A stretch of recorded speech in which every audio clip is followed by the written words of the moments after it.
if you exist and I am I and I remain I, but I'm growing, I want to grow in Yiddishkeit, I'll do another mitzvah next week, but I'm still I, then it's a limited growth. Because I never really leave myself. Chassidus, and perhaps ultimately Mashiach, is about, no, I need learning for it. It's all of the My approach becomes different. I aim higher. Instead of aiming to 3, I aim to 10 because I'm really striving for that, the truth. That's part of the answer about, the relevance of Chassidus. Yeah, learn, delve, spend a lot of time about where you should be. Because then your whole life perspective will change, and then where you can be becomes different. Welcome to Homesick for Lubavitch, a podcast where we explore Lubavitch identity in the year 2025. My name is Bosi Lgani, and I will be your host. Let's begin. Alrighty, we are here in Crown Heights, Kanzler Shem Zabrocha, with Rabbi Michoel Gourarie, Shliach in Sydney, Australia. That's right. We are here around the Kinnis. Thank you very much for making the time. Great to be here. Thank you. Thanks for the opportunity. Thank you, dear friend of the podcast, Rebbe Gansberg, for the hospitality. I gotta fix the mic over here. And to all those listening to the podcast who enjoy this podcast, please like and subscribe on the platforms you're listening to it. On. I didn't get those verbs right. And if you really like the podcast, please send a donation. Support the podcast at hflpodcast.com/donate. Anyway, Rabbi Gourarie, thank you very much. Thank you very much for doing this. Pleasure. Thank you. And we were speaking earlier about some ideas that we could get going on. But I think it behooves us at the beginning to let you introduce yourself and give us a little bit of a background, where you come from, what your story is, by all means. Okay, so my name is Michoel Gourarie. I was born in South Africa, actually, and grew up there. Later on, I learned in the States. I was a shliach as a bocher in Melbourne, which is originally why I had a connection to Australia. And after we got married, my wife and myself, she's from here, she's from the States, we were offered a position in Sydney, I mean. My background is chinuch. I did chinuch for a number of years and then moved into chinuch of adults. So for the last 27 years in Sydney, I run an organization called Binah, which is, at its core, it's there to spread learning of Torah to the wide spectrum of the Jewish community. So we have different streams. We have a regular base medrash going on for men, for women, chavrusis, gemara shurim, halacha, Chassidus, just the regular mainstream textual learning. And then we have streams of outreach where we take people who don't have a background of learning, package the topics a little bit differently, although we try to stay committed to the authenticity of the content. It's all Torah. But we do just different topics that will bring them in and Baruch Hashem successfully. Then we have for young adults, and all that's sort of the whole full spectrum of the community. One of the things that has happened through that journey is that we do a stream of personal growth, which is... One second. Can I open up your story a little bit? First of all, there's already a kinship here because Binah in Chassidus is sometimes associated with Yuvla, Yuvla, and my video production company is Yuvla. Oh, okay, there you are. All right. So for those who ask what Yuvla is it means technically it's Aramaic for Yovel, for Shofar, or for Yovel Jubilee. Right. And Chassidus, it's very often used as a reference. It's brought from Zohar. Yuvla train rein delay misparshin. Right. And Yuvla, and so it's very much connected with Machshava is Chachma and Yuvla is Binah. So there we go. There's a kinship right there, and that's also why I didn't call it Binah Productions, because we already had it selected by yourself. But to go to your story, you grew up in South Africa. I don't know all the details. From what I've pieced together, your mother, not pieced together. I know your son. Your mother's from South Africa, right? She wasn't born in South Africa. She was born in a very Chassidish shtetl called Dokshitz. Okay. But she came to South Africa when she was 4 years old. So my grandfather, her father, was a Dokshitzer. He was an interesting person. He was What's his name? Rabbi Michoel Gourarie. Aloy. He was a big rov in South Africa and a dayan in the Beis Din. He was a Dokshetzer. He grew up with a very Chassidish chinuch. However, he didn't learn in Chassidish yeshivas. He learned in literature yeshivas, like Mir, the original Mir. Where was Dokshetzer? Forgive my ignorance. In It today's was map. like on the border. It was like sometimes Poland, sometimes White Russia. Okay, one of those. Yeah, one of those shifting border towns. But it was a very Chassidish shtetl. It had 5 shuls, and 4 of them were the Chassidim. Chassidish shuls, and one of them was more Litvish, Masagdish. But Chassidus not only Lubavitch. Sure, had a Koppester shul there, I think. It was all Chabad Chassidus. Oh, all Chabad Chassidus, 4 shuls. So but I think there was a Koppester shul there. But it's gone back generations. So the Gordons are from there, right? Yeah, the Gordons, they were very close. Even after the war, my grandfather came to America, Tafshin Ches, to visit, and he met Rabbi Yochanan and Gordon, and it was a tremendous reunion. And yeah, so there was a lot of... my grandfather was a Ben Achar Ben. He was a Ben Achar Ben from a chassid called Rebbe Zelig Dokshetzer, who's mentioned as a chassid Alter Rebbe, who's mentioned in Beis Rebbe, and he was buried in Dokshetz. So you go back generations in Dokshetz. So on that side, yes. So although he wasn't such a full-fledged Lubavitcher, because he was a Lubavitcher, but he had a very Litvish side to him. But he'd always laugh at my father. My father was a Gourarie, the Lubavitchers are Gouraries, right?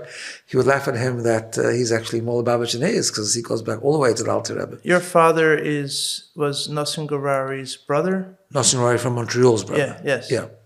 When we had... Azeda was Rabbi Michoel Gourarie. Right. When we had Moshe Gourarie on the podcast who lives today in Tom's River, Zayda was Nosson Gourarie. Right. So his brother was your father. Yeah, so that Moshe Gourarie's father is my first cousin. Right. Right. So your parents moved back to South Africa because your mother's from there? So my mother grew up in South Africa in a very interesting, there was the only from... Before the Shluchim came, I imagine. Way before the Shluchim. This is... Right. She went to America to get engaged. It was Tafshin Tesvov or Yudalit or something. Wow. And she grew up outside Lubavitcher? So she grew up Bnei Akiva, really, because it was the only from Judaism around. But she heard from her father stories, and she was very open to Lubavitch. It wasn't like... I mean, she always, afterwards, she considered herself a full Lubavitcher. But she knew she came from Chassidim. That was the background of the family. And your Zayda considered himself a Lubavitcher? Yeah, he did. He davened Nesachari. He called him in Hagim. And originally he didn't have a beard. Later on he had a beard. Mm-hmm. But so he definitely considered. I mean, after he passed away, I found letters that he'd written to the Rebbe, updating him on every move that he made in South Africa, like which Rabbanus he was having, what was going on with the Rabbanus, and so on. So he considered himself, I mean, he saw the Friedrich Rebbe 5 times. He considered himself a Lubavitcher, but he didn't... The limud Chassidus wasn't by him a big thing. He didn't grow up that way, and he was very, Old school Lubavitch didn't have much Chassidus to learn. There was like 4 Sfarim, right? Yeah, but still, he didn't I wouldn't say he sat and learned the Torah or. But I don't think they did. That's my point. I don't think there was. But there were other Chassidim. My other grandfather, which was the same age. The same. But your other grandfather was a masculine Chassidus. But your other grandfather went to Lubavitch. This grandfather you said didn't go to Lubavitch. Right. So it's very old school. Exactly. So there were a lot of simpler Chassidim in those days that weren't steeped in limud Chassidus. Right. The Minhagim was like the main. Minhagim, they considered themselves Chassidim of the Rebbe. When he had an issue of health in his family, he would definitely write to the Rebbe. Yeah, it's very interesting. He would be shol eitz about the Rebbe. He would follow the Rebbe's advice. So in that, but he didn't like to wear gartel. Right. He didn't wear gartel. No, because he grew up in his adult life before he got married was in literature yeshivas. Right. Back in pre-war. Pre-war, he learned in the Mir, the old Mir yeshiva. In Poland, back in Poland. In Lithuania. Mir's in Lithuania, right. Yeah. I mean, he learned by Rabbi Ruchim, by Rabbi Chaim Shmulevich, who was then known as Chaim Stutzner. Right. He was the young Rosh Hashiva. Right. He remembered the Finkels. I mean, it was, the original. He learned in Vilna and Ramailis Yeshiva. And so what happened by the war? He came to South Africa before the war? He came before the war. He came 2 years before the war. He had a brother-in-law that brought him out. Some Yidden were starting to move to South Africa. South Africa's doors were very open before the war. And a lot of Lithuanian Jews were moving to South Africa, right? That's the main... Volumes of them. That's the whole stuff. German and Lithuanian Jews. Yeah, when I grew up, there was one Shtreimel in the entire South Africa. Right. And I think it's still that way. I don't think there's any Shtreimel that way. It's pretty hot for a Shtreimel. Yeah, right? So he came 2 years before the war, and then he brought his wife, my mother, who was then 4 years old, and his father-in-law, my grandmother's father. Wait, he brought his wife, his wife, his father-in-law. They were already married. Yes, he was married to my grandmother, but those days that's what happened. You had to go first and then bring You had to make a bit of money. Right, sure. And then just send for your family. That's how it used to work, right? Always, in America too. Yeah. This is all before the war, by the way. After the war, South Africa closed to Eden. It wasn't so... We didn't have survivors there. During the war, or even after During the war, war? Even afterwards. There was no survivors came to South Africa. They didn't let them in? Not really. It was before the war. The British didn't let anybody in. Yeah, not to Israel, not to... But South Africa let them all in before the war. Uh-huh. All the Lithuanians, they came streaming there. Because they weren't Yidden then. They were Europeans. Yeah, I guess so. Exactly. Something like that, I suppose. You had to build up the white population somehow. Yeah. I'll tell you a quick little story. My grandfather came to the Friedrich Rebbe Tovshin Ches. Just don't touch this, yeah. He had seen the Friedrich Rebbe 4 times back in Europe. In Lithuania, when he made the trip out after Russia? He was because he came back to get married before, as he was a chassan. He traveled where the Friedrich Rebbe was traveling around in Poland at that time. So after the Russia era, yeah. Yeah, after Russia, all after Russia. He saw the Friedrich Rebbe the first time he was already a chassan. And the Friedrich Rebbe came to Lithuania also, I think, a few times. Lithuania, he came to, so he saw the Friedrich Rebbe 4 times. He knew Polish, so one time the Friedrich Rebbe came, I think it was to Gluboka maybe, and he helped out in Maskuris for a week. And actually met the Rebbe then, who was known as the Ramash. And then there was a break in the war. There was loss of communication, loss of mail. It was a very tough time, obviously, even though he was already in South Africa. After the war, after he brought my mother and my grandmother, my great-grandfather, he traveled to America. Tovshin Ches was in those days, that was considered a very big Nasiya. He had two intentions. One is to see a half-sister that he had that was living in America already, who had come before the war.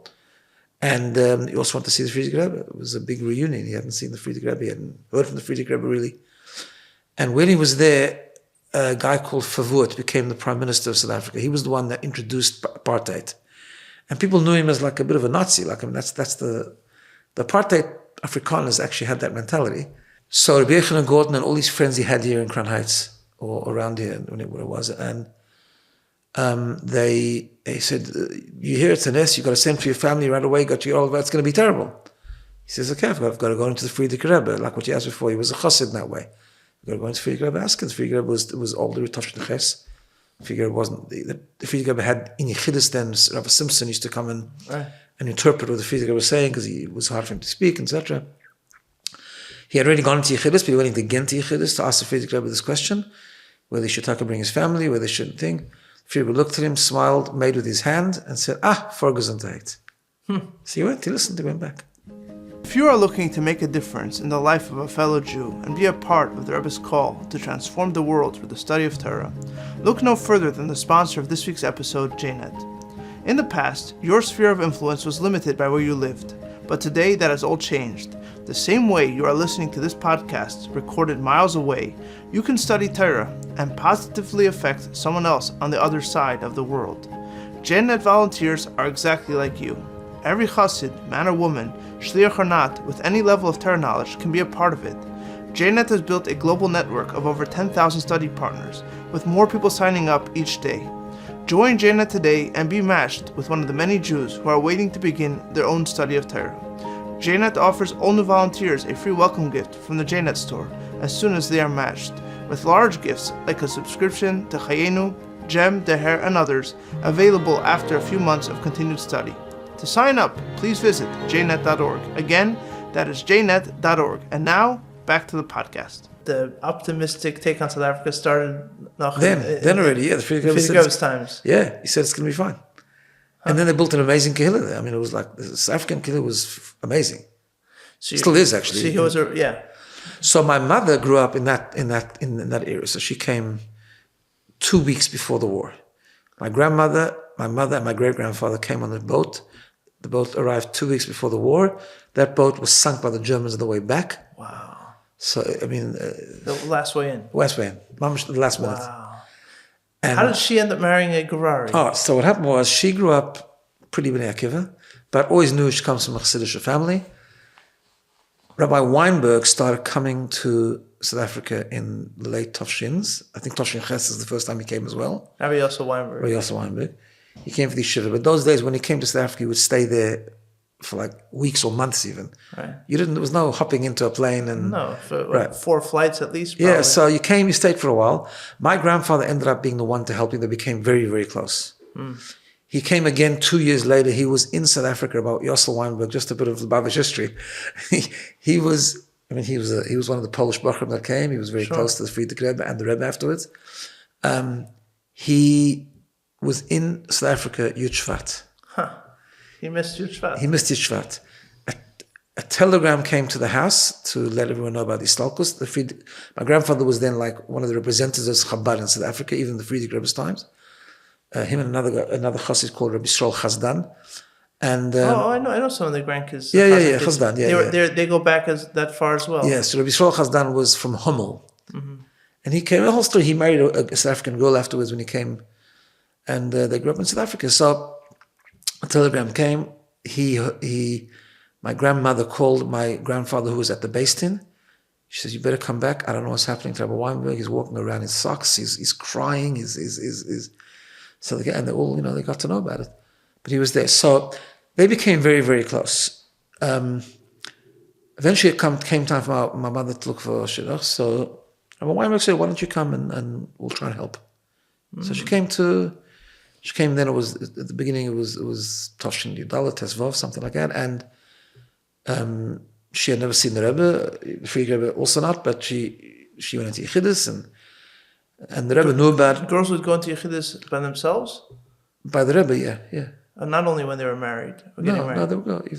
No, but I think she went with her grandma. No, she came with her mother. Okay, that makes more sense. Yeah, but I think they would go anyway. Oh, yeah? I believe so, yeah.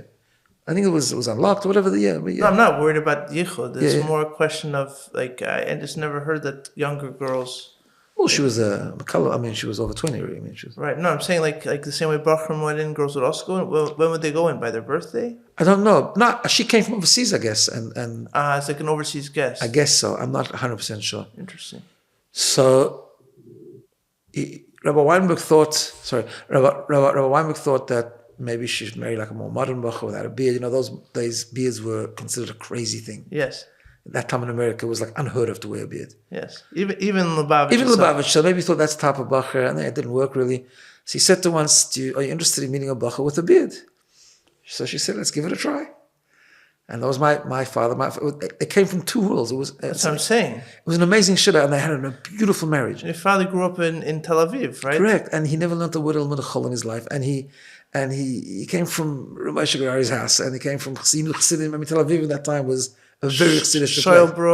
Shoelbrook was his Rebbe throughout his formative years. Right. He knew Rabbi Khan. He knew all the guys, all Rebbe, right? All big names. Yeah, he grew up. I don't know. He was probably younger than Rabbi Michoel, or was he the same? He was a bit younger. My uncle Nosson was. Yeah, he knew Rabbi Michoel very well. Right.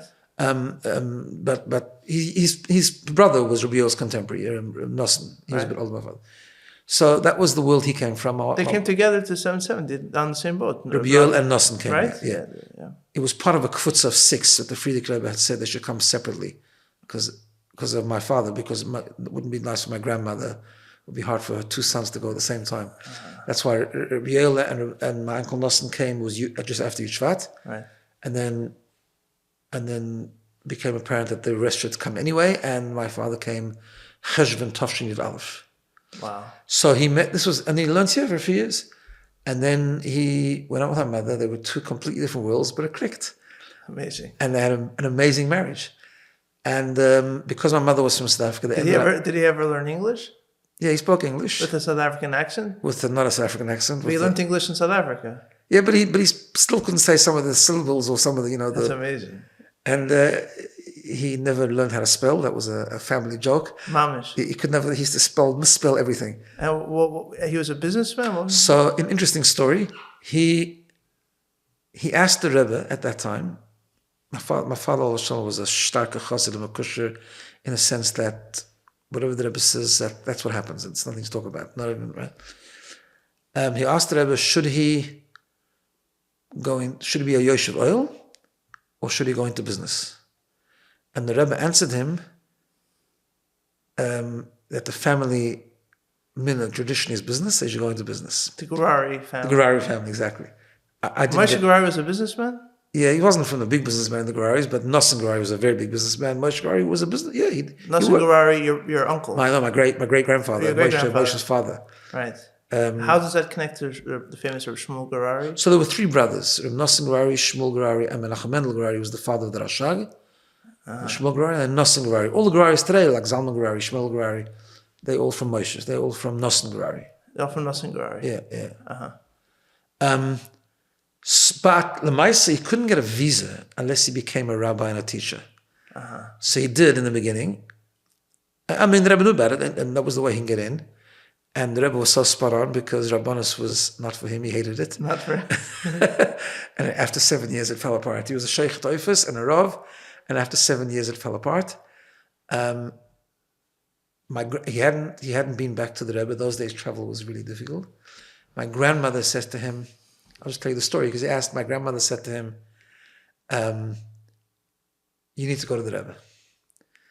And he came to the Rebbe Tovshin Chav Daled, Pesach Tovshin Chav Daled, and his parents had come from Eretz Yisrael as well, so that was a great opportunity as well to see his parents he hadn't seen.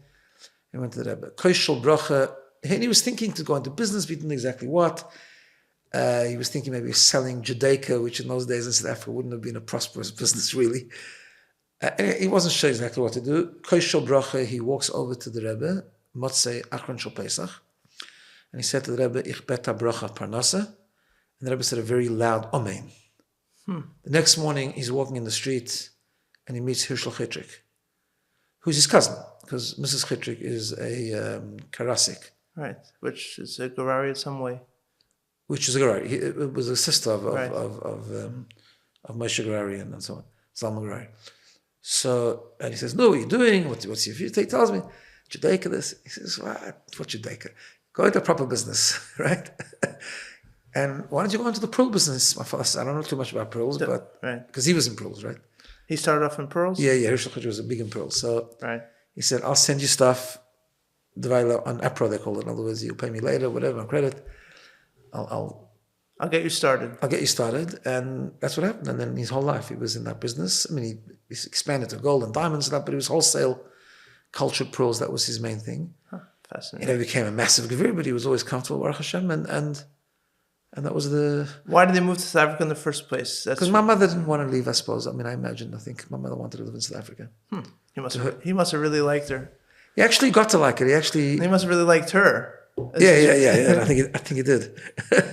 It was actually a very beautiful marriage, and two worlds could be worlds. He was an amazing person, my father, and that's in the sense that although he liked South Africa, and I mean he adopted South Africa to a certain degree, but he never South Africanized. He never integrated into the culture of South Africa. What do you mean? In terms of his dress, in terms of the way he would do things, in terms of whatever, just he was who he was, and that was it. He did it his own way. Did it his own way. He was a Gourarie, so he was somewhat balabatish in that way. So he. Right. But is it? I mean, this is a little bit off topic, but not really. There's a legend that I heard in yeshiva about your this would be your Zayda, right? Moshe Gourarie was your Zayda. Yeah. He came for Tovshin Yud Beis L'Siyam Shakela. Yeah. Did you ever hear about that from your father? He was like a big spylus by him or something? Apparently, that's what I've heard. My father didn't speak so much about it, but I did hear it, like you did, I guess. Okay, so that he was here for a few months then, Tovshin Yud Beis, and he was here for Purim as well that time, and he was here, I think, Pesach as well, and that L'Siyam Shakela. Apparently, he wrote back to Eretz Yisrael that Mamash, this is like. But the part of the legend that's not true is that he wasn't Mekusha before that. That's actually not true. I heard that from my father Beferish. Right away, when Tovshin Yud happened, we have to write Ksavis Kasher. This is the new Rebbe. It's 100%. There's no question. So but that gave him a new level, I guess. Interesting. There's the famous story of Purim that year, where he walked over to the Rebbe. In those days, you could talk in the Farbrengen, not like later. Well, especially if you were one of the old... I guess so, yeah. So, so he was a big maskal in Chassidus, right? Sure. I tell the story often. I think it's such a fundamentally important story in terms of the approach to being a Chassid. And he asked the Rebbe, he says, I want to ask for a bracha for a munah. Because he says, versteht man gar nicht. Anyway, so he wants a bracha for a munah. And he was a big maskal Chassidus. I mean, he was very deep, right? So just translate that to English. for those who are... He asked the bracha for like faith, for emunah. He says, because understanding, we don't really understand anyway. We don't understand anything anyway. This is someone who spends hours a day. Yeah, and he was known as a deep philosopher of Chassidus Chabad, right? Hours a day, I imagine. Yeah, no. He would type stuff. He typed a lot of stuff. Very difficult to understand. It's very cryptic. It's deep.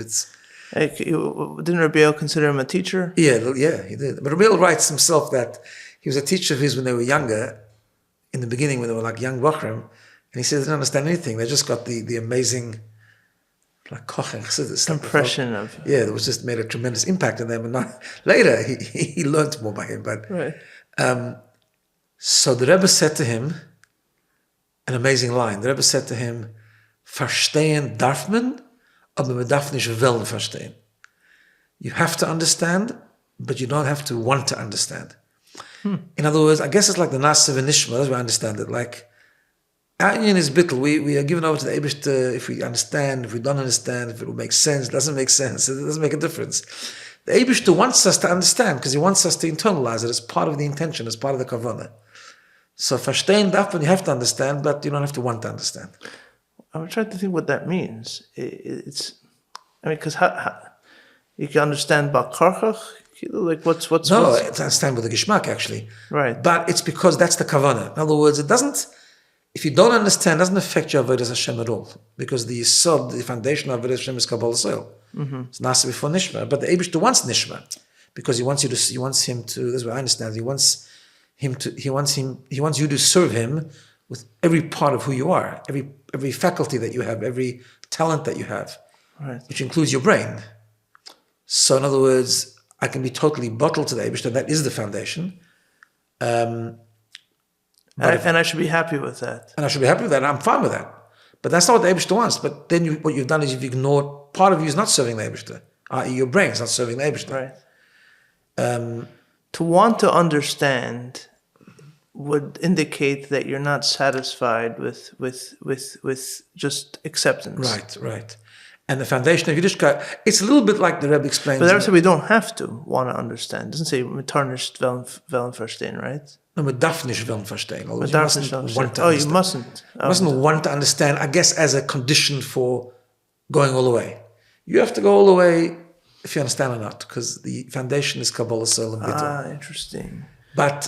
But you must understand because you got to serve the Eibishter with every part of you. It's a little bit. But if you want to understand, that could end up being a limitation on going all the way. On your bittul, on your Kabbalah soul, on your because you're constantly saying, I want to understand what's going on. Like, you're making differences. Like the things I understand will make it easier for me to serve Hashem with those things. Like a mitzvah that I understand, for example, or a concept that I understand, will make it easier then to do or to engage in.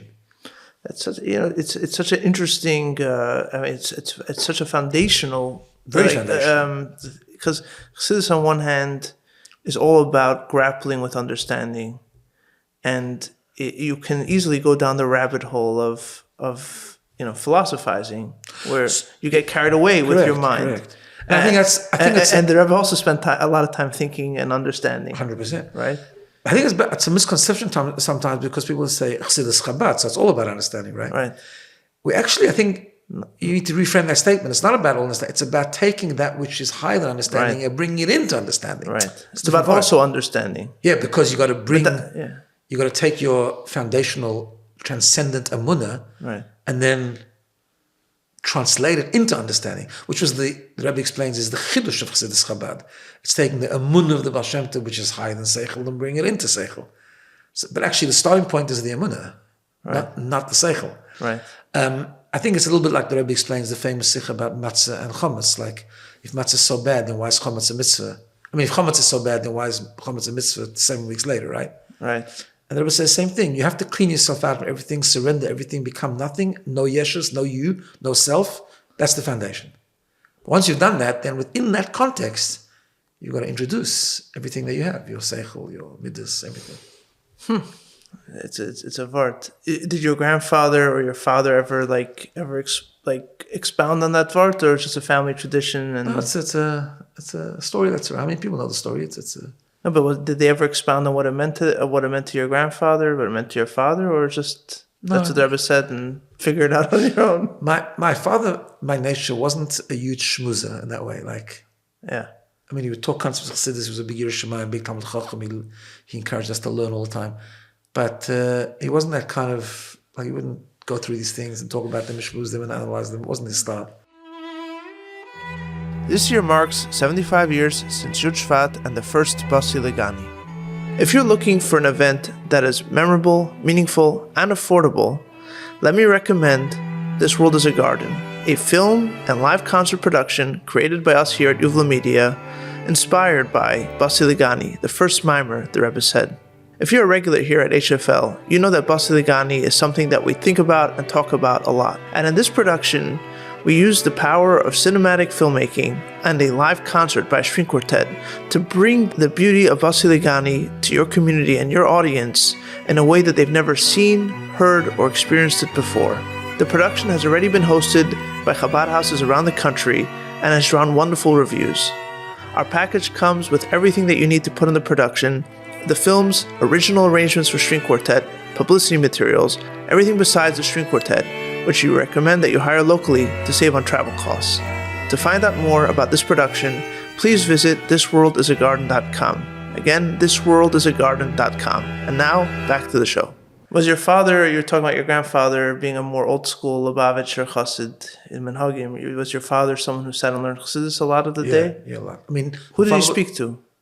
Or just learn by himself? He learned by himself a lot. I mean, later when the Shluchim came, he had a few people that he became quite close to. My father was also a big Bal Nigla. He loved Nigla. But he learned Chassidus. I remember growing up, he learned, first of all, by him, Minhagi Chabad and his kashus was like, he didn't eat breakfast before he finished chitas. And like that was the thing. And he learned it very, very slowly. Was chita something that was a big deal, like in the old, like the Frierdiker Rebbe's times? Was it such a, because the Rebbe for sure, it's like, interesting, I don't know that, but I think, but my father's emphasis on chitas would have been from the Rebbe, because he, right. You have to understand, he was from the Bachrim that spent the first 5 years with the Rebbe. Like, those were hardcore years. And also the yachas to the Bachrim was a very small crowd. There was a very individual relationship with the Bachrim. Right. I mean, you think about it, that first year, every Bachar pretty much in Yeshiva at some point is introduced to learning the Sichos of Tafshin Yud, right? Yeah.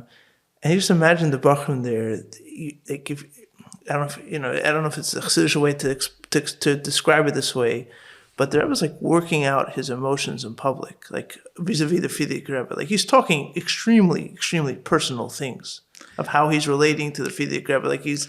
From what I understand from my father, they related more to, they didn't see it as someone working through their emotions, they saw it as a Rebbe.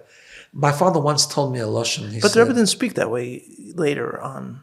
Right, but yeah, I mean... That's what I mean. Correct. I don't mean it in a disrespectful way. I mean it that the Rebbe he was speaking about himself a lot, about the way he... but maybe because that was the time to do that. I mean, that's what I'm saying. It didn't happen again. They were the ones present to it. No one else was. There was sikhs later that the Rebbe spoke, especially around the Dina Natsach story. The Rebbe spoke about become that it was more here and now, not less here. All these type of things. So he kind of revisited some of those concepts. But you're right. I mean, those were sikhs that were like.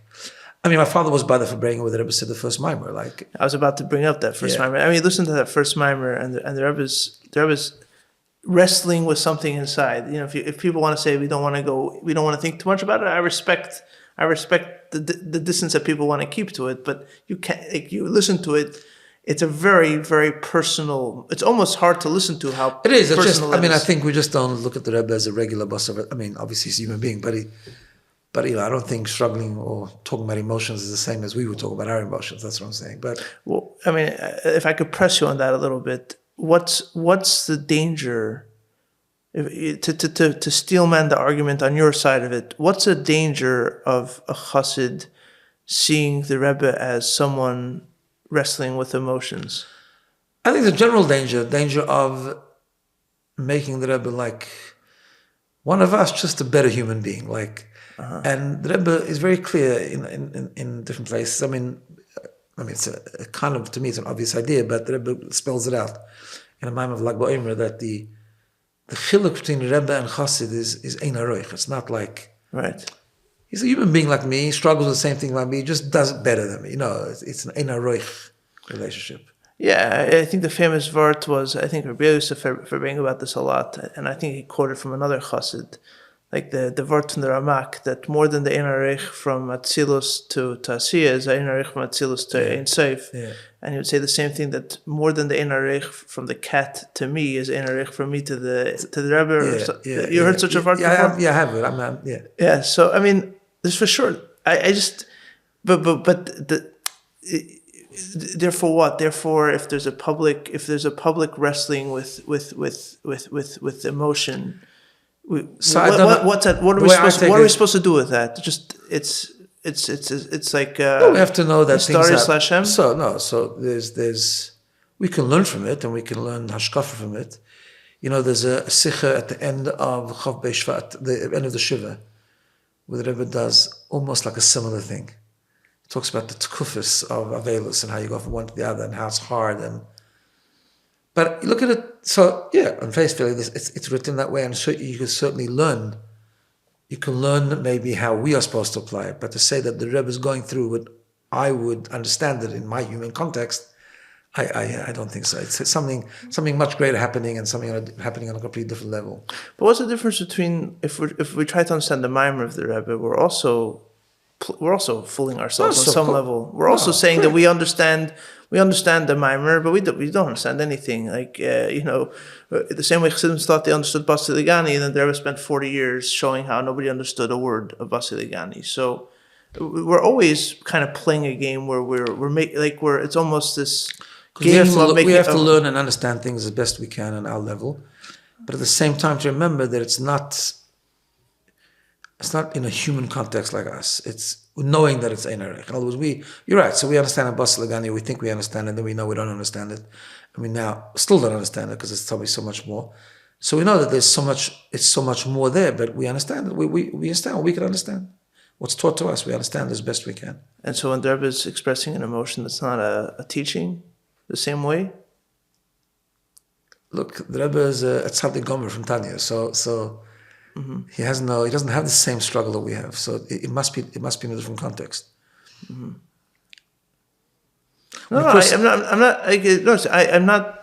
I'm trying to. It's not even a matter of if I feel that way. I'm just trying to understand the argument. It's beginning to make more sense to me. What you're suggesting is that the idea of the whole idea of a Rebbe teaching a Talmud, especially according to Chassidus, with the idea of Einarech is itself a massive accomplishment, right? All the mashalim of Rav and Talmud and the Einarech between them. And you're saying that it's one thing when it's an idea. Yeah, the Rebbe is communicating idea, and you understand the mashal. Maybe you don't understand the nimshal, but you understand the Rebbe is able to make you understand the pratim of the nimshal in the mashal, and all the things that Chassidus explains about that communication. But somehow over there, but over there also, you could say that the Rebbe, if a tzaddik has seichel leki, not messed up by the seichel of the nefesh bahamis, it's seichel of kedusha. So, like, it's the same Einarech as a midas, no? It's the same Einarech as. Yes, so we'll try to understand it the way it's written, but what's really going on, I don't know. What I want to say is that I'm struggling with something, because that's. Oh, so you don't like the word struggling? No, it's like saying he struggles, I struggle. No, it's not like that. It's something different, something like. That's right. Well, throughout the years, that I was upset about certain things. Absolutely, but what I don't know what that means. But for example, in yeshiva, you tell me if I'm pushing this too far. In yeshiva, for example, like there was always a talk of the Rebbe would go and spend time with his mother every day, and the tea, or even when you get older and you hear from your chassan teacher that the Rebbe would say that the half hour he had tea with the Rebbetzin was his most important or most precious time of the day, or something to that effect. You're learning something from the way he interacted with his mother, with his wife, right? So why can we learn from that and not learn from? No, we could. You can learn from that. Like I'm saying, like the Rebbe, I heard that Sikh, the Rebbe spoke about the different stages of Avelus, for example. You can learn from that. But what I wouldn't go as far as to say that, I go through those stages when I lost my parents and the Rebbe was going through the same stages. I don't think so. Like, I don't know what the Rebbe was going through, but I can learn from what he's telling us and teaching us, of course, because it's a hero for us. Something to think about. To think about it. So I think this leads us to something you were talking about before we started recording, which was I think it's going to lead us back into it. Okay. The difference between psychology and Chassidus, because that's pretty much what you kind of fell back into with this tangent we just had, where there's a tendency, or there's a growing trend of trying to find a language and a vocabulary that's been built up in other schools of psychology and self-help and so on, and to use that to understand Chassidus. And I think your kind of insistence on the Ein HaRoich is of a pattern here. Yeah. Yes, am I correct? Yes. So let me give a bit of context, if Yes, of I course, can. of course. So first of all, I sometimes people do that, and someone will say, no, it doesn't Chassidus and that, but they don't know anything about psychology either, right? I feel somewhat a bit more qualified to talk about it because I actually do know the psychology part of it, right? Because in the work I do a lot of personal growth lecturing, as I said before, and I within your framework as a shliach or yeah, separate? no, I'm a shliach. The way it started was that I started giving shiurim on personal growth topics like relationships, like self-growth, like anger management, like communication, all these types of things, right? And then eventually leading even to mental health issues. First of all, I like these ideas, and I also like seeing what's out there and what is Torah's view, right? So I started to do that a lot. So I'm familiar with a lot of the literature. I'm familiar with the trauma stuff and the self-esteem stuff and all these different things that are happening. And I kind of stay up to date because it's important for me to actually know what's going on out there in terms of, what people are doing with that vis-a-vis Chassidus. So just a bit of background. So because the reason why I did that originally in my work was because there was an unbelievable framework to bring people to shiurim that wouldn't dream of going to a shiur. Right. But they found it relevant because I'm talking about relationships. I'm talking about things that are relevant to them. Right. Relevance is a very big thing. Yes. In education, particularly if you want to bring people closer to it. In life. In life, generally, yeah. Now, obviously, we believe everything in Torah is relevant, but for a person that doesn't have that background, they need like tangible relevance in terms of their day-to-day contemporary issues that they're dealing with, right? So I did that, and even sometimes I'll even take a book that's out there, not a Torah book necessarily, and base a series on the book. But what I'll do is I'll bring where is Al Pi Torah, where Torah already has this concept before, and where it's against Torah. And these are secular people, but they've got used to me and they trust me and they don't mind if I'll take a concept that's out there and bash it up because it's just not according to Jewish thought, right? Pro-ayahuasca or anti-ayahuasca? I'm just kidding. Let's leave that. I've spoken about that. We'll leave that in discussion. Just kidding. So going to that stuff. So then I realized what's happening is there's a lot out there, and the world so there's a tendency that's become very, very prevalent to take a new modality or a new approach in psychology, whatever the case is, or in personal growth or in self-help, and suddenly to say, I'm going to use that terminology now to explain Tanya. Right. So where do you think that comes from? Sorry? Where do you think that comes from? I'll tell you why I think where it's coming from, I think. It comes from a mistaken notion and a struggle that people have, which I think we should address because it's actually a really important topic, that Chassidus talks too high and it's not relatable. It's not talking to the person. Right. Now suddenly I come and I explain Tanya. So to give you an example, there's a modality out there called IFS, Internal Family Systems, which has become very, very popular. I had a feeling you would bring that one up. Yeah. And I heard a podcast, I'm not going to talk about names now, that's not relevant, but that person was very, very passionate about it. I'm not saying, by the way, it's such a bad modality necessarily, but that's what Tanya is talking about. Yeah. That is Tanya. Yes, I think I heard that podcast too. Okay, so I got a couple of things, first of all, a couple of comments, right? First of all, the Chiddush of the Alter Rebbe was not that he came first. Right? He talks Tanya, different language. I've forgotten the author of IFS, but the founder of IFS talks IFS, and then, but the Alter Rebbe had it before, so he was very great because he came up with it before, right? There are many things in psychology, legitimate things that Torah came first, because Torah Kadmul Olam, and Torah is the blueprint of creation. So that's true, but that's not what Tanya is. That it was clever enough to come first, right? Number one. Number two.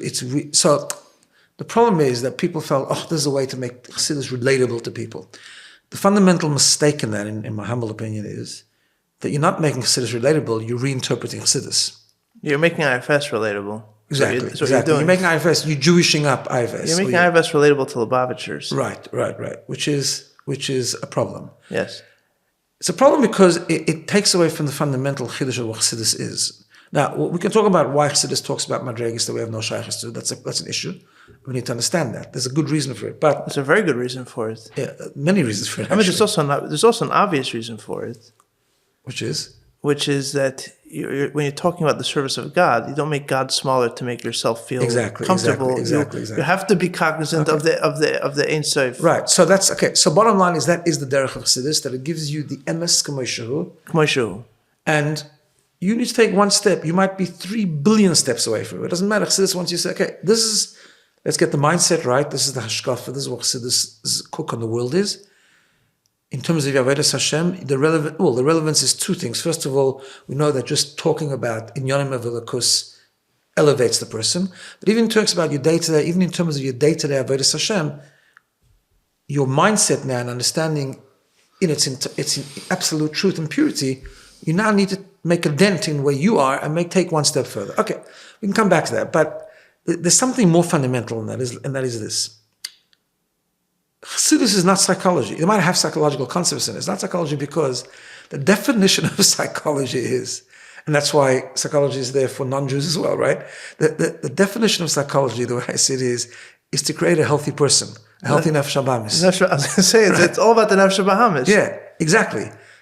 Chassidus is then to mevatel the nefesh habahamis, to go something deeper than nefesh habahamis. And go into the nefesh halakis, which 101 of Tanya is, which often means actually understanding nefesh habahamis is actually klippa. And why is it klippa? Because it's a helen behester for lakus, right? And it's very core. I mean, Tanya says, with all of its sophistication, by the way, with all of its psychology. Who said klippa is not sophisticated? It's a very sophisticated system. Klippa. Yes.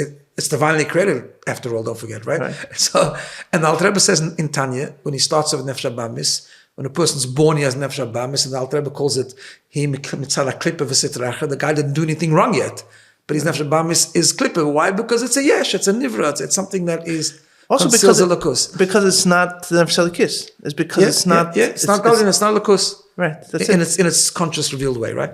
So, and that's an unbelievable chiluk. So the problem is when you fanumen mitzich, you're busy with yourself. Now, if you have a dysfunctional nefesh habahamis, you might need therapy and you might need a modality. And if IFS is going to work for you, not all therapies are Alpi Torah, crew. But I don't know if this is so not Alpi Torah, but okay.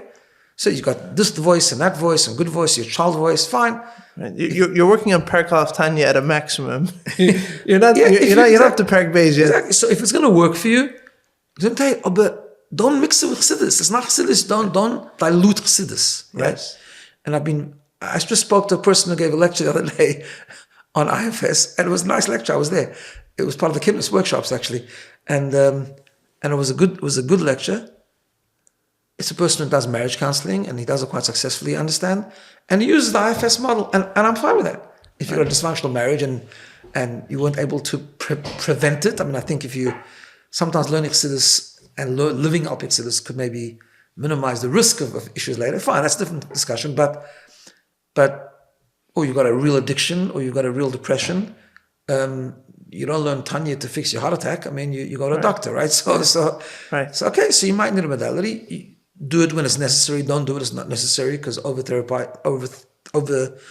therapy could actually be dangerous. Of course. In terms of self-absorption and other things. Like everything. Like everything. But if you need it, you need it. But then get healthy, and then now start serving the Eibishter Chassidus. Like right. In other words, so it's a real problem, and I think it's actually distorting Chassidus and it's diluting Chassidus to do that. Homesick for Lubavitch is brought to you by Yuvla Media, a boutique video production company servicing the Chabad and Jewish community.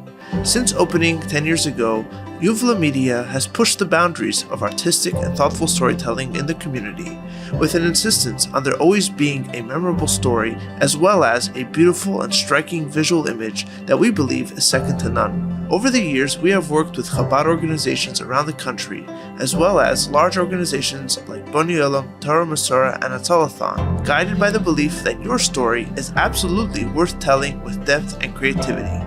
If you are looking to tell your story with a video, please reach out to us at hello@yuvlamedia.com. Again, that is hello@yuvlamedia.com. A link can be found in the show notes. And now, back to the podcast. Yeah, I mean, it comes back to what I was wrestling with earlier, which is this question of enarech. I think in many ways that could be the foundation of it, where Chassidus is a seichel eliki, right, and therefore it's enarech, and it leaves us in a way therefore it leaves us always hungry in a certain sense. Although on the other hand, like Gemara says that there are some things that the more you feed it, the more hungry it gets, and there's some things that the more you starve it, the more full it gets, right? And there's something about, and I think it's also sometimes touched in a ruchnistic way as well. I don't remember exactly, but in this context, like it could be the fact that Chassidus reminds you again and again how little you understand, that puts your mind in its place, like the beautiful story you said of your grandfather earlier. But on a basic level, it's very hard to live in a world where you're constantly talking a language that just not even goes over your head. The little bit of it that goes into your head tells you that it's completely beyond you, and so people are looking for a way to integrate it and a way to make it feel relevant. How I see it, though, is it's not so much an issue of I see it more pashut on like the problem is translation, the problem is language, but I see it on a more basic level. Not that we're missing a language or framework like IFS or something else. We're pashut missing the work that was done by Chassidim in old generations of translating it, the ideas of Chassidus, but translating it into their spoken language. We haven't done that in English, and I think that is so maybe like to use a Chassidish sort of framework is that's kind of you learn the mimer and then there's the farbrengen afterwards. You know what I'm saying? We're missing that culture that assimilates ideas into lived experience. Yeah. Okay. So maybe, and maybe that needs to be done more. That's true. That's correct. Right. You can do that without borrowing from IFS. You have to build a culture around ideas that begin to make them come alive in a lived way. And then what happens is that the danger of all this is that sometimes the reality is that a lot of I have a lecture that I've done, a personal growth lecture that I've done to bring out a real Torah point. That's why I do it that way. And I call it Freud, Viktor Frankl, and Brene Brown. Right. What's the idea? But the Rebbe was pro Viktor Frankl. Yes, exactly. No, so that's my point. My point is, I meant a little bit sarcastically, but whatever. No, but I mean, not truly the Rebbe was. The Rebbe held in other words like this, because even in the world of psychology has its place. There's those perspectives of psychology that are al pi Torah and those aren't al pi Torah. Now, that's a good example. Let's talk about Viktor Frankl, for example. So Freud got it wrong. He didn't understand the neshama. He just thought that the person is just at its core just a Baltaiva, basically, right? Okay. Came along Viktor Frankl and introduced with great difficulty, as we know the famous stories about his almost giving up, where he talked about living for a life of meaning, living a life where you go out of yourself, something higher than yourself, etc., etc.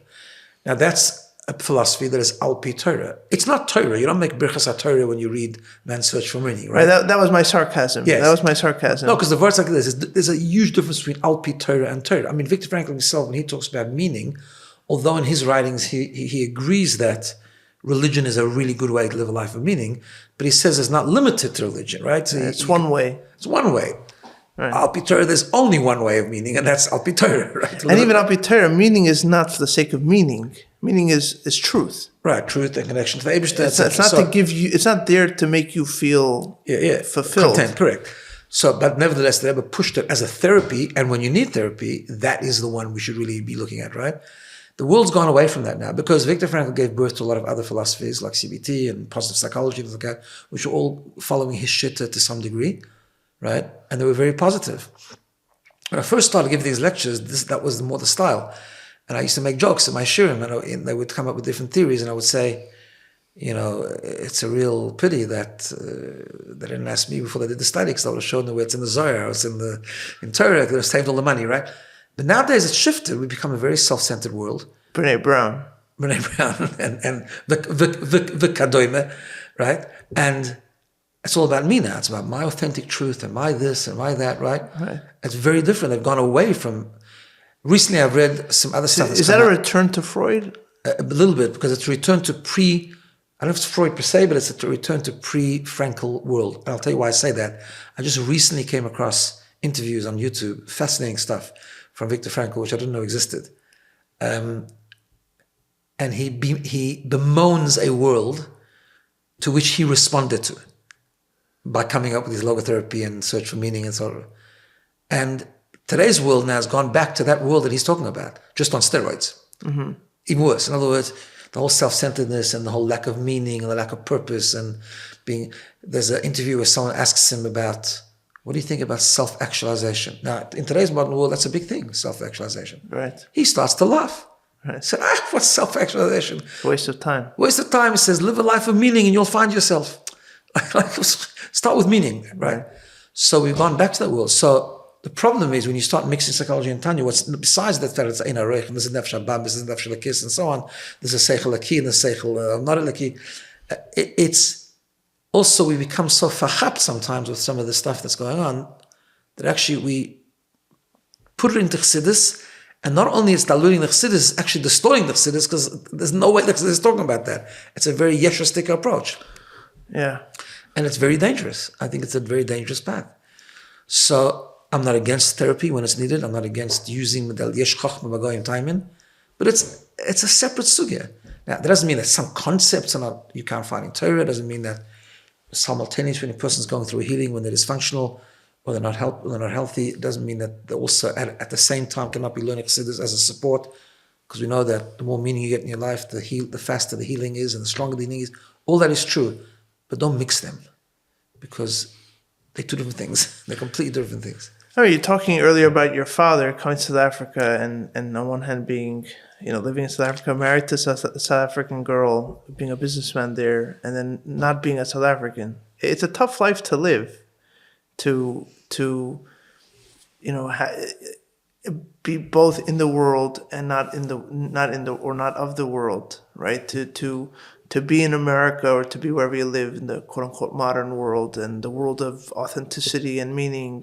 And then to have Chassidus, and then Chassidus basically is this language or this theology, for lack of a better word, this way of life, this way of experience that completely doesn't fit into how we understand the environment that you're in. Yes, and doesn't fit. That cannot be described. I mean, so much.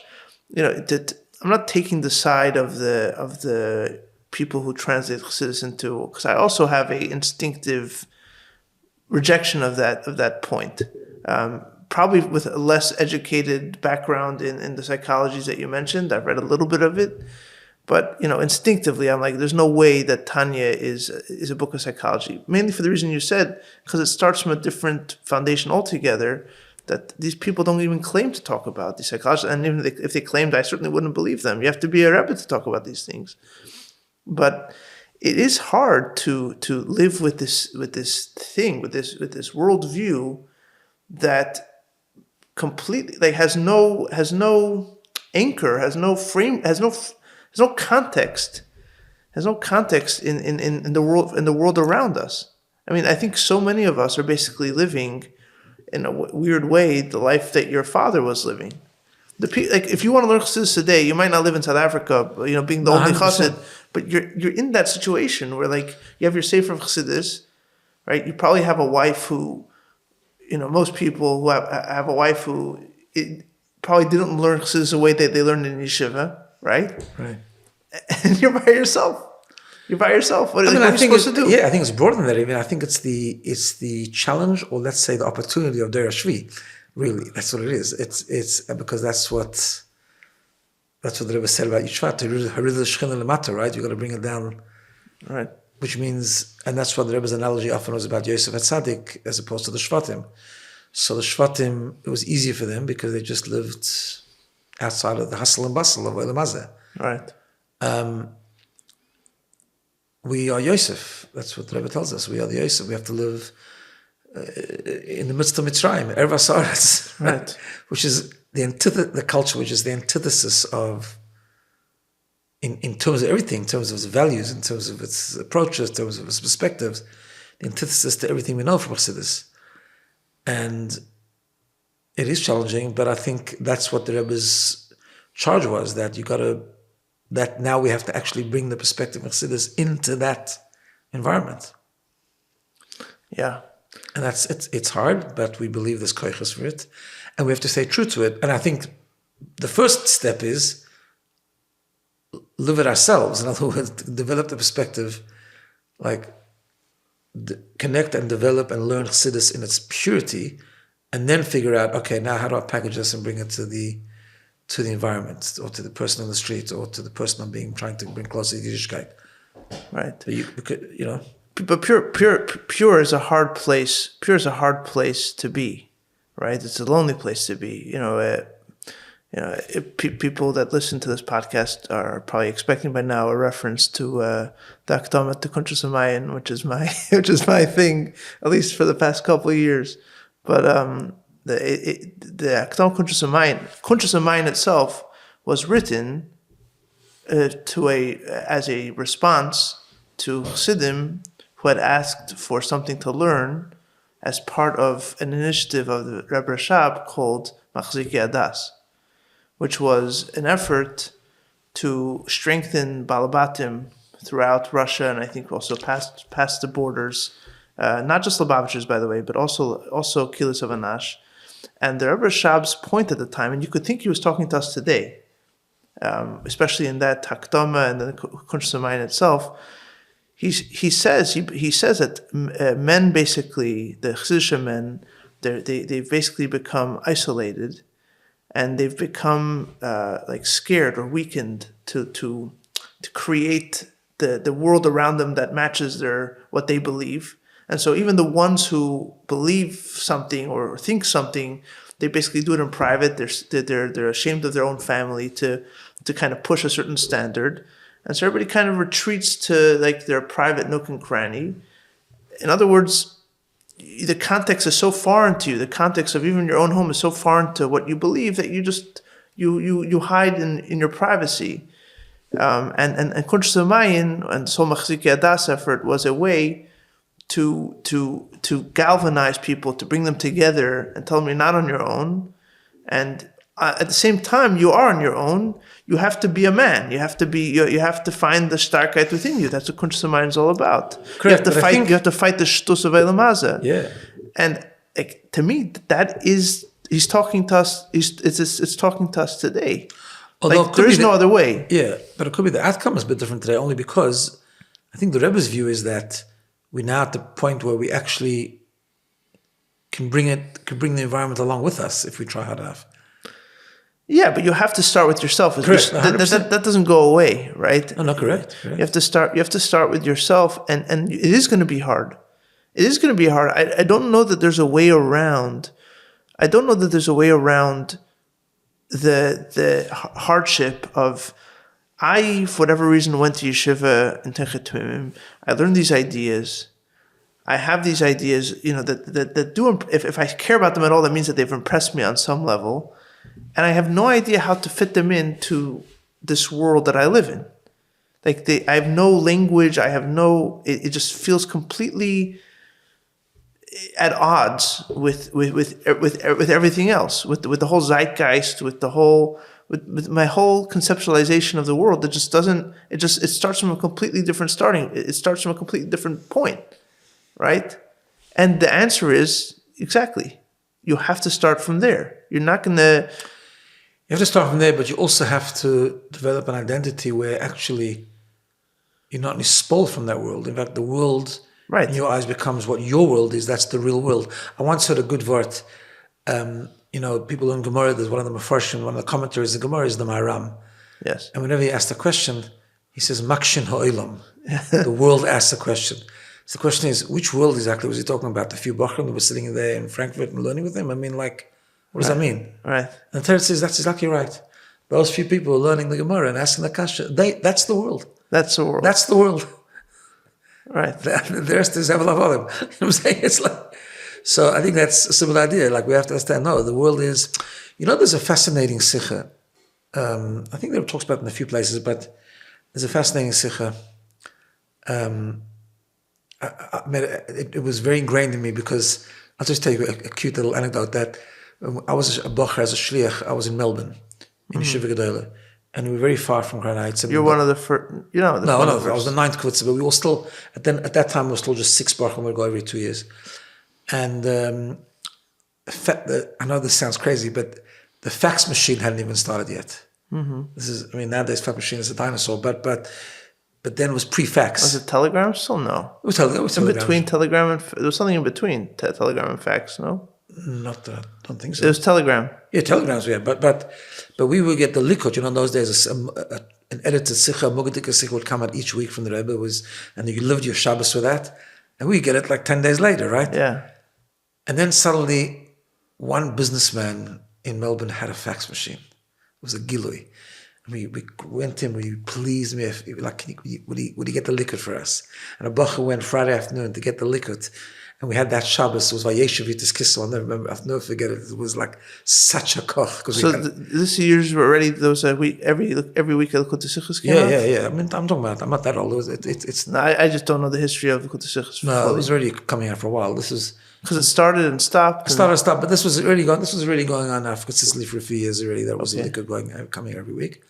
And that was the first Shabbos, so we had it on time. It could be like in 7:70. We could sit Friday night before Kabbalah Shabbos and learn the liquid. Right. It was like Moiridik, right? So the liquid was the sikha and the first liquid that we got. Then it became, and the Rebbe says about the difference between Yosef and his brothers. That Yosef lived in the world and his brothers didn't, right? The way it worked, however, was that the concept of what it says in Chassidus about the bittul of the world, Yosef had a deeper. To him, the world was mamish nothing. Right. To the brothers, on some level, the world made impression on them, which is why they had to escape it. Right. Yosef, there was no world. Yichud Ma or Yichud Ban, right? Yeah, but it was so bottled that it wasn't toifus mokim. That's the Lashon uses there. And that's what he could do. He could be there. Right. His whole gather of being there was to be mashpia in it and to change it. And right. I always thought that's exactly what the Rebbe wants from us. That's the perspective. So we should be Yosef. It's like everything in Chassidus, right? Yeah, we should have the perspective of Yosef and then try and apply it as much as we can. Right? So dig down a little bit there. How do you translate something like that into your world without diluting it the way that you were describing before? So so I think about that all the time. I mean, in Shlichus, you think about that all the time. Well, you should think about it all the time, I think, anyway, right? So there's a couple of things. First of all, people need to have time, and like when they're in. Let's talk about the Shlichus world, for example, right? When people are out there integrating to a certain extent, interacting and engaging very strongly with a completely different world, right? That we just said you really have to think is not really the real world, right? But you deal with it and you talk to it and you engage with it and you interact with it. First of all, it needs to be time to learn Chassidus, pure Chassidus. I always tell Shluchim and regular, some, but I always say you have to have a kfiyas to learn things that you're not going to use for your next year. Right? Have a shir in Samach Vav, a tifa maim of the Rebbe, whatever the case is. You can't give a shir in Samach Vav? You could. What I mean to say, eventually you'll find concepts you do, but right now I'm not holding by Monday morning in my shir, but I'm not giving a shir Samach Vav, right? But derech klal. But that's what you have to learn, because you have to go back into that world completely and remember and never forget that world, right? And understand that's who you really are, and understand that everything else is a lavush. It's a garment. And the Rebbe says, yes, you have to get into the lavush hamizbarer, and you have to get into that world. You have to put on those garments, but only as a garment. Right. As soon as you start to give it chashivas, you've undermined your own shlichus. Right. And to verbring about it, always remind yourself who you really are. You're a Bachar in Teichet Tzvim. You're a young man that came to Teichet Tzvim. You're Yosef. Yosef, learn that sikha. The world is nothing. All the fancy stuff that we have to give chivas to because that's the only way we can be successful and get the message across. That's all the vushim. That's not true. It's not a real. It's a package. It's the package on the product. The product can never change. I think that's the. We talked a little bit before about the Friedrich Rebbe said America is nicht anders. That's exactly the point. Of course, the application is different in terms of how you deliver it and the language you use. The Friedrich Rebbe himself said you say for Amorim Yiddish in America, right? Which wasn't exactly the same as the Mamarim of the Tzaddiks, right? So whatever the case is, but the kernel, the truth, the authenticity, the what it is and who you really are, we need to work on that Yosef idea of it always being the same. And it's hard. It is hard because sometimes you get more nispol, less nispol. You affected more, affected less. But that has to be the cook. As we approach the 2-year mark of this podcast, Homesick for Lubavitch has become a household name in the Lubavitch community, with thousands of views each week on YouTube alone, as well as thousands more on the various podcast platforms. We have a devoted audience that listens regularly to the conversations and shares their thoughts with their families and communities. If you would like to sponsor an episode or advertise on one of our episodes, please reach out to Bensi at yuvlamedia.com. That's Bensi at yuvlamedia, YUVLA media.com. When you say to learn Chassidus and to retreat into that world of yeshiva, basically, of, been Dalkesli yeshiva, isolated from the world or innocent of the world. Isn't that a kind of escapism from reality? Meaning, is that even me at this point? Like if I and let me add a little bit to the question. Don't we end up having this kind of schizophrenic identity where there's me in life, and that's not just on shlichus, it's me vis-a-vis my wife, vis-a-vis my kids, vis-a-vis myself most of the day, and then I retreat to this kind of old version of me that gets excited about a pilpul and chassidus about, das elyon, das tachten. Like, there's a massive split there that has to be negotiated. So it's interesting language you're using, right? The old you and the new you. That's the point, I think. It's not the old you and the new you. It should never be. First of all, I think the way Chassidus teaches about Avodas Hashem is it's always schizophrenic. It's Rotzav V'Shuv, right? Rotzav V'Shuv is back and forth. It's never, that's the point. Rotzav V'Shuv is you're never comfortable anyway. Why? Because really, the Kavanah Elyon is ultimately you're doing what the Eibshter wants when you shuv, when you're in the world. Mm-hmm. But we know, but if you in the world and that becomes you and you be comfortable there, then you're not really doing the Kavanah Elyon. You always have to want to go back to, that's exactly what Rotzav V'Shuv is, right?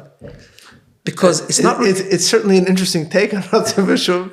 I've never thought of it that way. I think it's you're saying there is a schizophrenia that's actually a healthy kind of. Yeah, that's why I don't think it's escapism. I think it's visiting who you really are, reminding yourself who you really are. But why is that language so? If it's who I really am, why is that language so disconnected from the rest of my day? No, because it shouldn't be. That's the word. It shouldn't be disconnected. In other words, the language will be very different, but at the essence, at its heart, you're communicating who you really are. So I think a simple mashal for that is like Shabbos in the weekdays, right? Mm-hmm. So we know. I mean, there's the Sikha and Koirach, Kufrei Shches Bamidbar, the famous Sikha. So who a Yid is really is Shabbos, right? But we say Al Tira Av Yaakov. Don't be afraid. You can go away from Shabbos, but only for a week. Like you got to come back to Shabbos, because you always got to revisit. That the Alter Rebbe says about Havdalah, right? Baruch Atah Hashem, Hamavdi Ben Kodesh L'Choel. That Baruch is from the Lashon of Hamshach. You got to bring it down. The Alter Rebbe says you're not making a division between Shabbos and the weekday. Other what the Havdalah is, this is Shabbat, this is a weekday, and your job is to bring the Shabbos into the weekday. And that's why the Chassidus says when you daven every day, that's like the Shabbos in the weekday, right? Yeah. In other words, who you are is the Shabbos. During the week, you're busy trying to get that Shabbos felt in the week. Right. Right? But you can't do it after so long, it's going to start to become you. And that's where you have to go away from it afterwards. You have to go back to Shabbos and then start again. And I think it's the same thing, like a shliach. It's a fascinating thing, by the way. I'm sure many people have picked up on it. The very last Kinnis HaShluchim, when the Rebbe was still talking to us, right? Nun Beis. Nun Beis. Very long sikha about Shatchin and Eved and Shliach and what it means, and it's all based on. Were you here that year? No, I was in Sydney already. You didn't come back for the Kinnis? No, in those days. I came when I used to from Sydney. I used to come to Tishrei. I didn't come. Right. So I don't go more than once a year. It was like if you're gonna come, you're gonna come. Only later I started going back and forth a little bit, but right, depending on the year. But no, so I didn't come. And also, it was Kiddush Shluchim and Lomidim, and it wasn't so like. No, it wasn't like today. Yeah, it wasn't like today. Yeah. So and the Rebbe spoke this whole thing. It was all based on the Shlichus, the Kabbalah, B'nai Mashiach, and then towards the end, he just gives like a really interesting hurrah that Shluchim should finish the Torah and Torah. Right.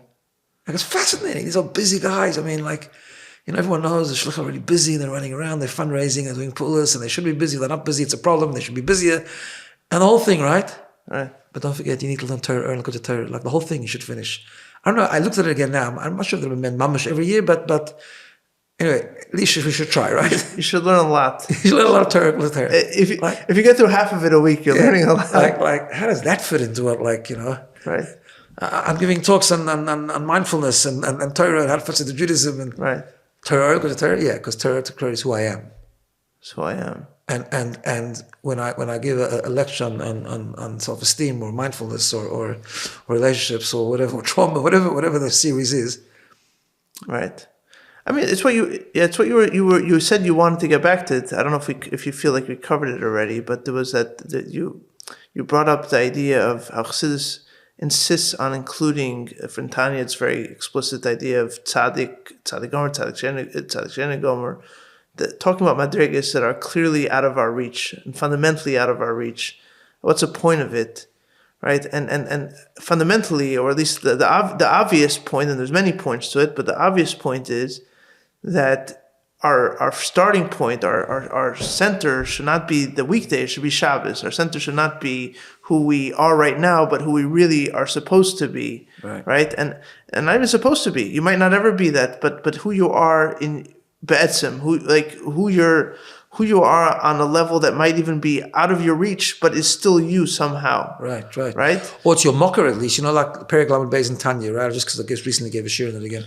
And how the Rebbe's medayik in those three madrigas that mi yodeg, the lasan, malasan, and also we achim, and then avechol lekolana. Right. In other words, we talk about the etzem and hashama, right? Crazy levels. Yeah, crazy levels where we and one, and that's what gives us Avos Yisrael. Now, do we feel it consciously? No, probably not. We all have a very nice nefesh habamis. We have plenty of ego. Right. We find it very hard to tolerate the next person. No, later on in Tanya, the Alter says even when you're doing a mitzvah, you think it's your nefesh l'kis, it's really your nefesh habamis. Yeah, the matzma and all those kind of things, right? But if you want to have more Avos Yisrael, go back to who you really are. Do you feel who you really are all day? No, but know the truth. Know that your neshama in its core is this crazy madrega, right? Right. So exactly. So I mean that's one thing. And the second thing is just generally to go back to the emes, go back to what the goal is, like where you're headed. So there is a duality there. There's going to be a duality. Maybe schizophrenia is a wrong word because for some people it's a devastating condition, but when it's used as more of not a clinical description, but as a kind of split in one's life, it seems like there is something there where there's this part of us that's completely beyond. That for some reason the imagery that's coming to my mind is so many times when we use the word anchor, we use it the way it is in reality usually, which is an anchor is you have a ship at sea, and you try with this heavy thing to kind of find solid blood at the bottom of the ocean to have a firm hold it down. And Chassidus says, no, I'm going to take the anchor and I'm going to throw it up to the sun, and you're going to be anchored up. You're going to be anchored to the sun. Good luck with that. But that's going to be your anchor. Like that's where your source is. Your source isn't the mud. Your source is the sun. Not try to, and in a way, that's not a more comfortable way of life. That's not even a more stable way of life, right? Because good luck being anchored to the sun. But that's kind of what's going on, right? That your etzim, your essence, who you are, stripped of everything else. I was today. You said you were into chinuch, so you might appreciate this word. I don't know how you'll take it, but I was today working in a not Lubavitch yeshiva, filming in a not Lubavitch yeshiva, a very respected yeshiva here in New York, a very successful yeshiva, and a yeshiva that has a lot of hanachas that, a Lubavitcher could relate to. A lot of Ahavas Yisrael so there are a lot of things there that aspirationally are things that you hear growing up in Lubavitch as well, but not Lubavitch yeshiva. Anyhow, so I was talking to one of the Menalim there, and he was telling me he's in chinuch for 40, 50 years, but he started off before he was a Menal, he taught first grade. So we were talking about the mile of teaching first grade. So he said that one of the miles that he had, one of the miles he feels in first grade is that when you teach a kid in 8th grade, it's really the same kid as first grade, just with a whole bunch of layers that have been put on top of it, and now you have to deal with all the extra layers. Whereas in first grade, you're dealing with the same child, but now the child is still pure. Right? In many ways, that's like that. That's the idea of the etzma neshama, right? There's you before we put naked of all the other things that we've layered on top of you, and at some point you have no access to that part anymore. But it's still true. But it's not you. It's you, but it's not you. Well, it's the real you. I mean, it's a little bit like it says in Tanya later on about nefesh haba'is, nefesh lakis, right? That it depends what you mean by you. Like the conscious you is nefesh haba'is. The Alter Rebbe says it. He or the matzmai, except for Hillel, who went to do kindness with his goof, right? Right. And that's what Alter Rebbe says. Sometimes you have to be, have to be mevatish, nefesh haba'is, etc. But it is for most people. That's on a day to day. That's who they are. But they then realize that the pnimi is really, it's not their you. It's their conscious you, but it's not really their you. The you is the neshama. So I think the same thing. Like, of course, I mean, we learn all these big madrigas and things like that, and we delve into, we retreat into the purity of Chassidus, right? That's who we really are. We might not feel that day to day. It's like, again, the Shabbos and weekday. We maybe don't feel the Shabbos so much during the week, but that's who we really are. That's when we at home. I'm not doing this just to be conciliatory. That's not a bad thing to be. But I'm thinking back to the discussion we had earlier about trying to identify or even describe the Rebbe's struggle with feelings or whatever. In a way, I think that kind of is to steelman your side of the argument. There's a certain consistency here. It kind of makes sense based on what we're talking about right now, which is that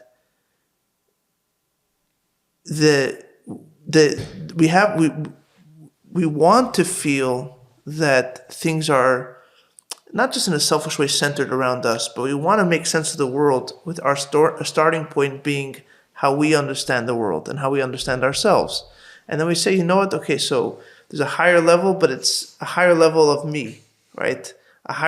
Because I don't want to lose grasp on what I'm talking about.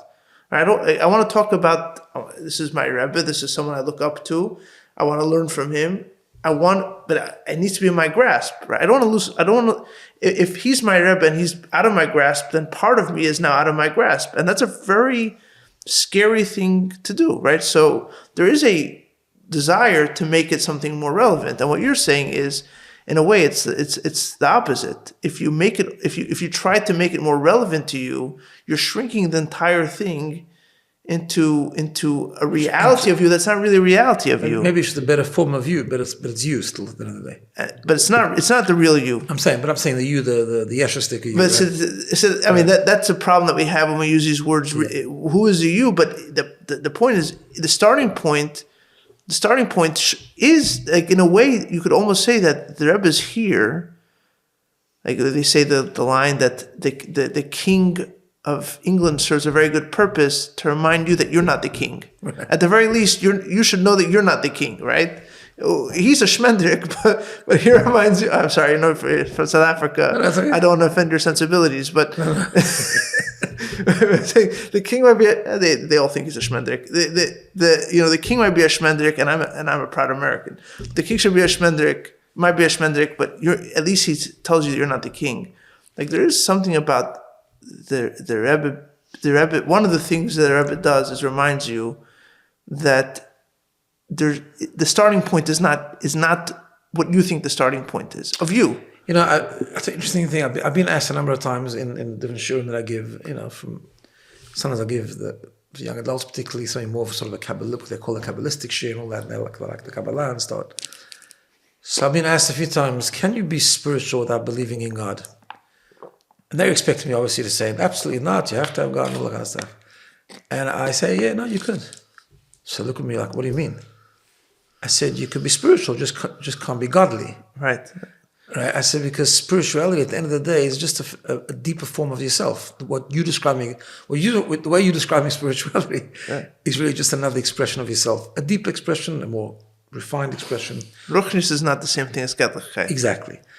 So I think this is the word, right? Sometimes even when you look at something and you're becoming a better person, but it's still you. The Rebbe's, and I think this is like part of what people struggle with in terms of making Chassidus relatable or relevant, right? When you tell, sometimes people get nervous, you tell Chassidim, the stories of Chassidim, the Mesiris Nefesh and Eskafia and look, right? So every generation Eskafia looks differently, but it doesn't mean, at its core, it's the same thing always. So like, if you learn about someone, the Rebbe even said this, right? The Rebbe said, because the Rebbe had this view that any story that's told, that we know about, even if it's about tzaddikim, and even if it's very high levels, it's got something to do with us. The Rebbe's lashon was Efes Mineu V'Shemes Katzeu or something, right? So the Rebbe told that story about the Alter Rebbe that he kept eating the food even though it was salty, because he said that from the time he came back from the Magid, he lost the sense of taste, right? So obviously that's not shaykh to any of us, right? The Rebbe said, yeah, no, it is, because the whole beer, of course, it's not shaykh in its application, but the idea that maybe once in a while, that we can sit there, we can get to the Madrega, that once in a while, in a blue moon, we can put ourselves a little bit high where, what the food tastes like doesn't matter so much, and so on, right? And it's the same thing, like what Chassidus at its core is bittul. It's about connecting with a completely different world, which is the world of the neshama, really. In other words, going out of your conscious you. And I think it's with the Rebbe the same thing. The Rebbe allows us to go into his world. It's a different world, right? And then learn that in its purity and its absoluteness, and then find a way, how do you apply it? And that's the B'chol Moedecha. And for one person, it might be just to take another step, but go out of yourself. It's the same word. In other words, no matter where you are, learning that idea of bittul, learning the idea of connecting to the Eibishter's world and a higher world, and you do something about it, and you do your iskafia, which might mean, for one person, it might mean, I don't know, starting to the Negovasa each night, or for another person, just doing something that's uncomfortable, which is not the popular way of doing things today. Uncomfortable. Huh? Uncomfortable. Be uncomfortable. Do something that's uncomfortable.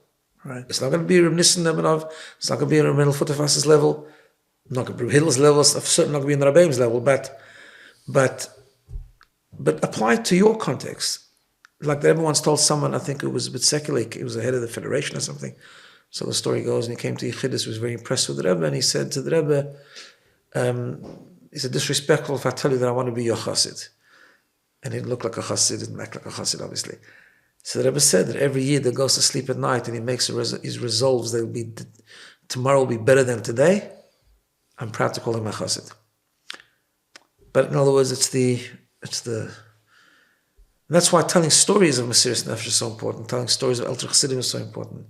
Not because we can mamash do the things that they did.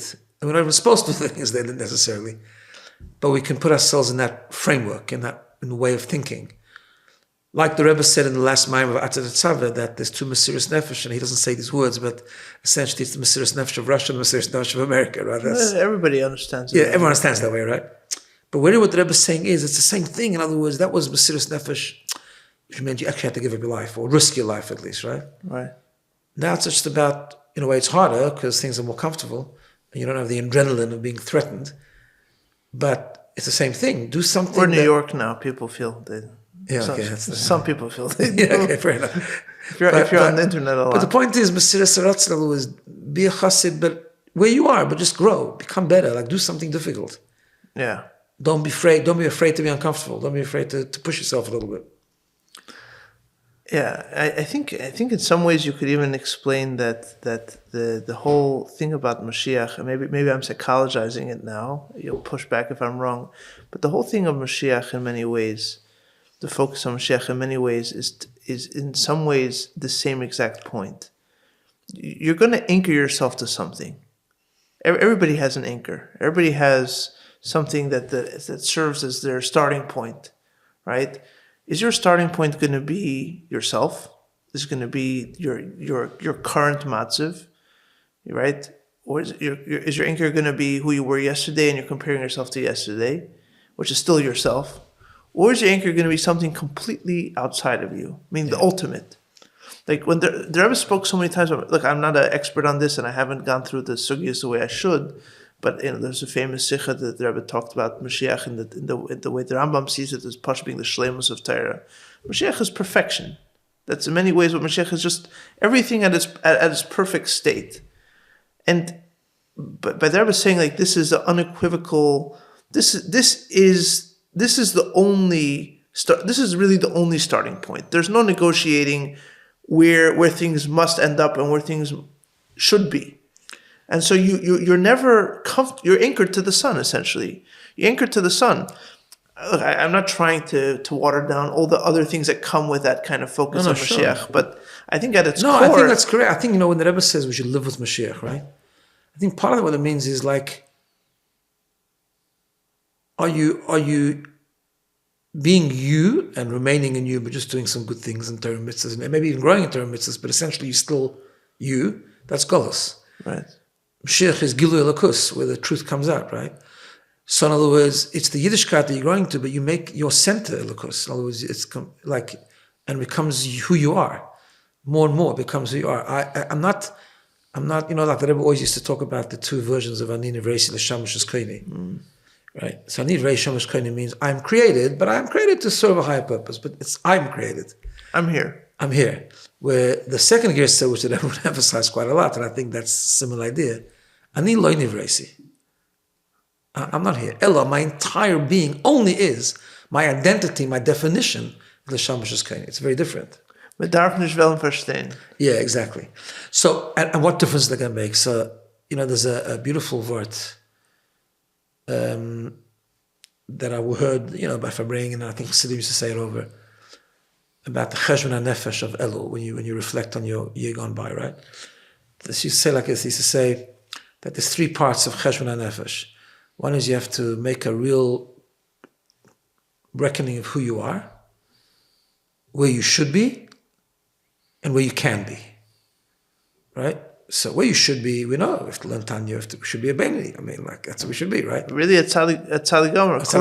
Yeah, okay, so that's what we should be. We should be, Machshav D'Bermais at least, completely 100%, right? Where I am, okay, Yod Inish Benafshe, a person has to do a cheshbon, he's where he is. Where can I be? Realistically, I can't be what says that, but I can. Tanya is 100. I'm a 2. I can be a 3. So say that again. So this is an old Chassidus word. This is an old Chassidus word. Yeah, apparently. I think Shlomo Chaim used to say it over. So they asked the question: what's the point of that? In other words, what's the point of making a cheshbon of where I should be? If that doesn't match where I can be, so just make a cheshbon of where you are and where you can be. Finished. So no, it's a poshet. Because if you make a real cheshbon of where you should be, then the way you can be will become different. And I think it's the same thing over here. If you exist and I am I and I remain I, but I'm growing, I want to grow in Yiddishkeit, I'll do another mitzvah next week, but I'm still I, then it's a limited growth. Right. Because I never really leave myself. Chassidus, and perhaps ultimately Mashiach, is about, no, Ani Lo Nevresi, it's all Elokus. But Mashiach didn't come in. I'm still living. But then my approach becomes different. I aim higher. Instead of aiming to 3, I aim to 10 because I'm really striving for that, the truth. Beautiful. So it makes a big dent, and I think that's part of the answer about the relevance of Chassidus. Yeah, learn, delve if I can, spend a lot of time about where you should be, because then your whole life perspective will change, and then where you can be becomes different. Yeah. Yeah. Look, I have to say, it's something that I've gotten back to. Baruch Hashem, the past couple of years. Really, the past year, I would say. Not nearly at the quantity that I would like, but learning Mamarim that, like you said, I'm not in the position to be teaching on a regular basis. Anyhow, I have the opportunity from time to time, but just learning, the way I used to learn in yeshiva, and yeah, there's something mysteriously works about it. I can't explain it exactly. Maybe there's a psychological language for it. I don't really care. I'm not looking for it to explain how it works. But there's something about, you do in a way exit your world and your space for some time. You're talking about things that are you're being mefalpel in madregas. You cannot touch these things. It takes you away from it. You're in the language of the Rebbeim for some time. You're departing from your regular. You're going to their world. You are going to. They're inviting you into their world. Yes. There's maybe it's a maturity thing for me. There's more and more a feeling of, you listen to what they say for a few minutes and just hear them out. Hear them out. Sukkot. I felt that. Maybe it's just it was a nice weather. But also the idea of those shpizin, you go into the sukkah, you take out a mimer, you open it up, and you learn it, and it's like they come into your world, and but they say their piece, right? It's they're coming into your world, like it's not diluted into your world. They're coming and delivering something that's they're a guest. It's a whole different experience, and somehow that does translate into your life. I don't know how to make sense of it exactly, but it lifts you up, and therefore your perspective becomes different, and your belief in what you can do becomes different. Yeah, anchored to the sun. You can different. Yeah, you're operating on a different frequency. Yeah, there's something about thinking about the Rebbeim, Ironically, I think I got this formulation from, maybe it's not ironic, I got this formulation, surprisingly is the right word, surprisingly I got this formulation from Professor Elliot Wolfson, who from all the people on the podcast probably is at least looking like a Lubavitcher Chassid. He certainly doesn't, his outward way of life does not look like a Lubavitcher. But he described the Rebbeim as a family of people, because they are all related to one another, who Pashut had a consistency of thinking that, and also, how did he phrase it? I don't remember the exact words, but a willingness to go to the absolute depths, or maybe the word not depths, but the furthest reaches of language and mind to talk about the essence of things, the truth of things, and to take you all the way there, not shy away at all from going all the way with you. And this group of people were simply generous enough to share this perspective with all of us. I mean, maybe that's a very grubby way of putting it, but it's one way of framing it. I mean, it's an amazing. It is an amazing gift. I mean, it's generosity, is what I'm trying to say. I'll just tell you. It's a gift that they gave us, right? I'll tell you a cute little story. The first time I came back, when I moved to Australia in 1988, I came back. So it was Tammuz. I didn't come for that Tishrei because it was just a few months after I arrived there. But I came for Tishrei Tovshin Nun.